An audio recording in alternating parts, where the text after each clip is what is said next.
সুপ্রভাত বন্ধুরা, সবাই কেমন আছো? আশা করছি সবাই ভালো আছো। অনেক তোমাদের সবার আশীর্বাদে আমি কিন্তু অনেক ভালো আছি।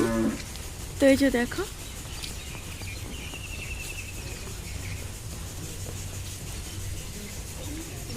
জবা ফুল ফুটে আছে কত, দেখো একটা গাছে মানে প্রচুর পরিমাণে জবা ফুল ফুটে রয়েছে।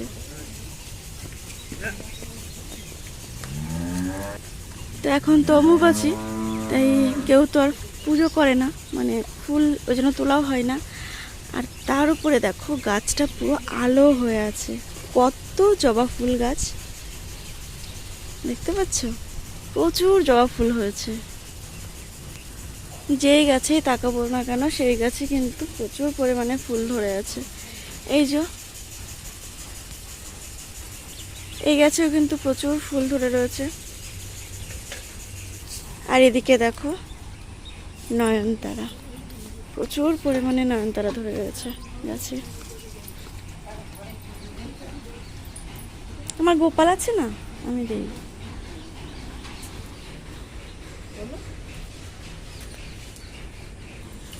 তো এই যে দেখো, আমি আবার কটা জবা ফুল নিয়ে চলে এলাম, মানে লোভ সামলানো যাচ্ছে না, এত সুন্দর লাগছে দেখতে। এই দেখো আমার এখানে নয়নতারা গাছে, এই সাদা নয়নতারা গাছে প্রচুর পরিমাণে ফুল ধরেছিল। তো আমি আগে তুলে নিয়েছিলাম, এই যে অনেকগুলো ফুল তুলে নিয়েছি। আর এখনও তো কত রয়েছে দেখতে পাচ্ছ। এই গাছগুলো তো কত ফুল আছে, অন্য কোনো ফুল আর তুলবো না। আর এই যে মিনি টগর, মিনি টগরও প্রচুর পরিমাণে ফুল ধরেছিল, আমি তুলেছি। এক তোলা হয়ে গেছে, প্রচুর ধরেছিল।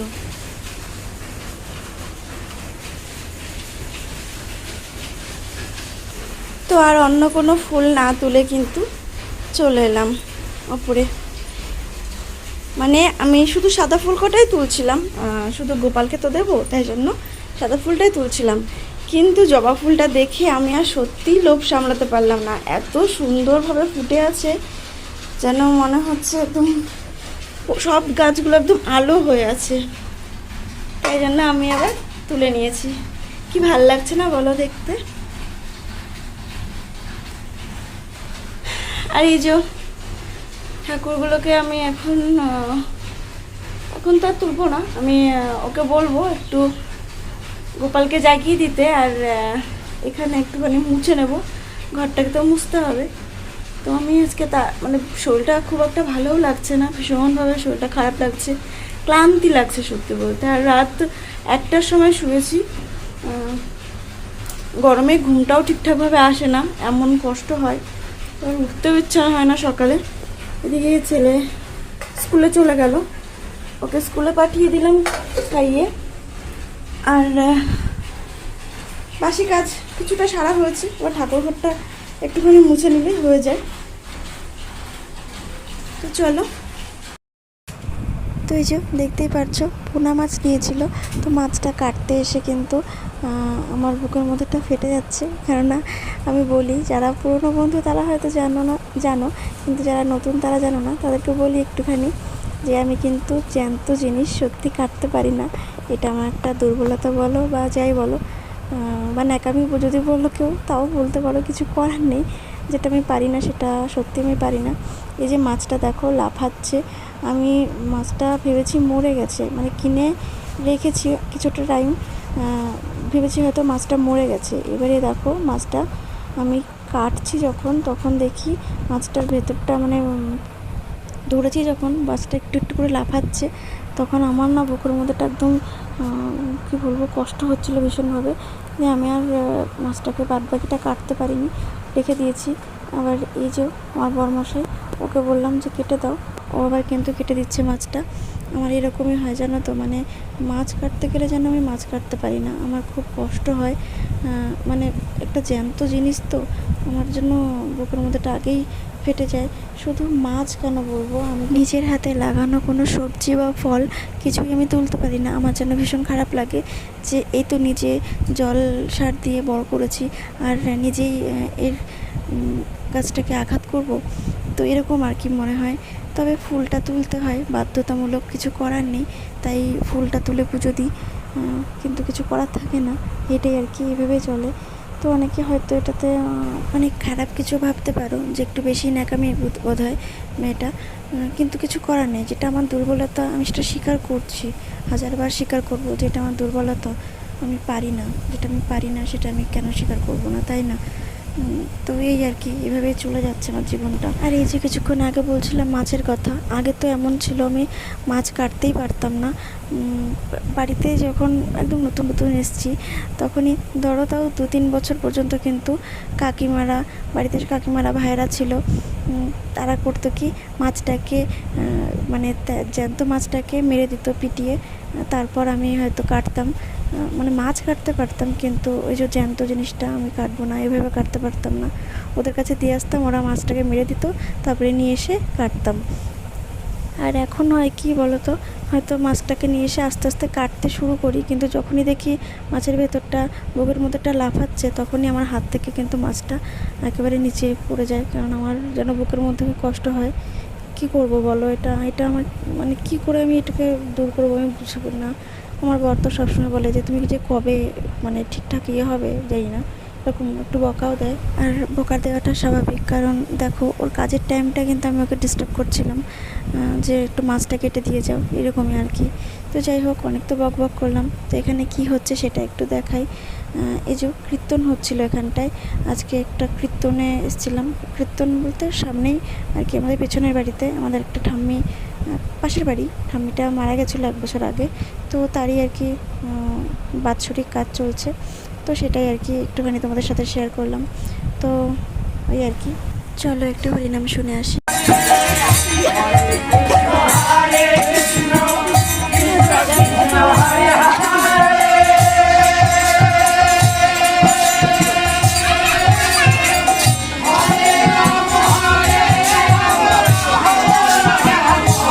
চন্দন দেবো না, চন্দন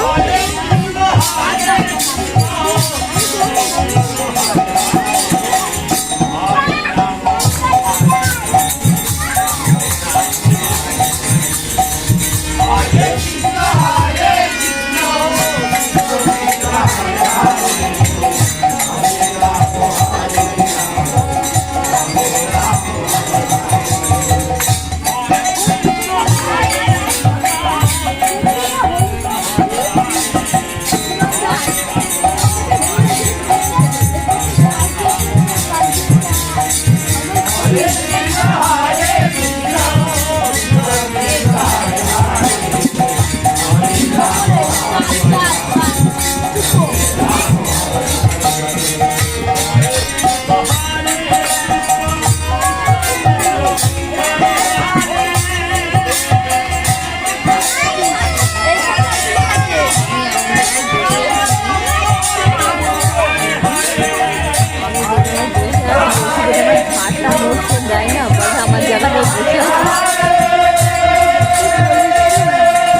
শুনতে তো পারলে কীর্তনটা একটু শোনালাম তোমাদেরকে।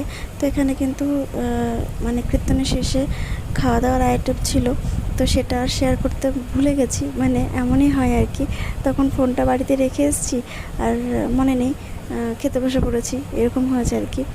তো আজকের ব্লগটা কেমন লাগলো সেটা কিন্তু অবশ্যই আমাকে কমেন্ট করে জানিয়ে তোমরা। আজকের মতো এই অবধি, দেখা হবে নতুন কোনো দিন।